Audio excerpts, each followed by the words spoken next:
Good morning, everyone. It's Monday morning, and this is a forecast update for the entire state of Nebraska. Some people are going to get some snow, and a lot of it. Some folks are going to get rain, but most of us, and all of us rather, are going to get wind. That's ahead of us. I'm meteorologist Tim Jones. Thanks for joining me on the update with Nebraska Weather TV. Let's get right to it here as we go through the current alerts, the watches, warnings, and advisories.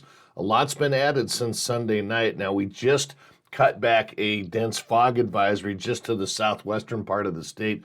That is because some of the fog has not been as thick around the Tri-Cities. That's a good thing, but we have added a freezing fog advisory, or a warning rather, and that's just because of the fact instead of freezing drizzle or freezing rain, we actually get some dense fog that freezes to road surfaces, to trees, to your car.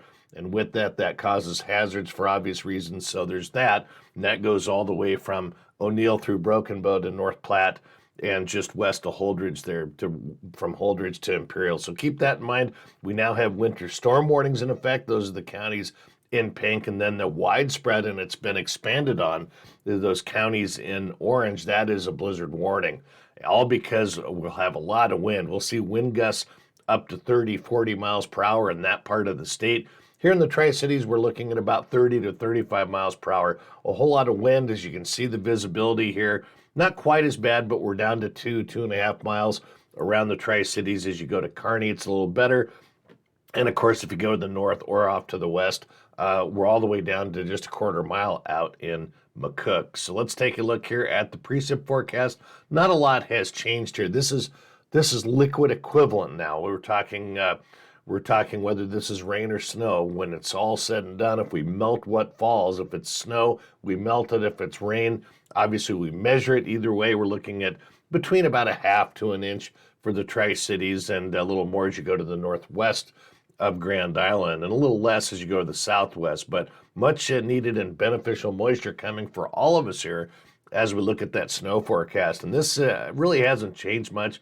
If you're along that Highway 20 corridor anywhere from Valentine to Chadron, that is the bullseye for Nebraska where the highest snowfall amounts. A little less in Alliance and Thedford, but still quite a bit, and just a dusting to a fraction of an inch for us here in the Tri-Cities. From us back to Lincoln to Beatrice to Omaha, this is not a big snow event for us. This is mostly a rain event for us. And in between all this, around that Highway 83 corridor, we're going to see just a little bit of light icing as we go through the transition from rain to snow. And that'll happen later on Monday night, overnight into Tuesday morning as well here. We'll let the forecast graphic roll through here. We should see rain starting here on Monday evening, carrying over overnight into Tuesday morning, and then periodically throughout the day. Our rain here in the Tri-Cities will most likely come in a couple waves, starting with tonight, then maybe tapering off tomorrow morning, then picking up again. Either way, though, when it's all said and done, we're looking at about around a 3/4 of an inch. If we get a little less than that, or significantly less, that's because some dry air worked into this from the system that cut back our rainfall totals for us. But a lot of snow on the way. Please use care, especially if you're driving to the west or the northwest. Actually, I wouldn't travel that way at all, especially as we get through tonight, Monday night, and especially on Tuesday as well. I'm meteorologist Tim Jones. Thank you so much for joining me here on this update. And if you would give this video a like and a share, more people will see it. It'll reach more people, and that'll help everyone involved. Have a great day.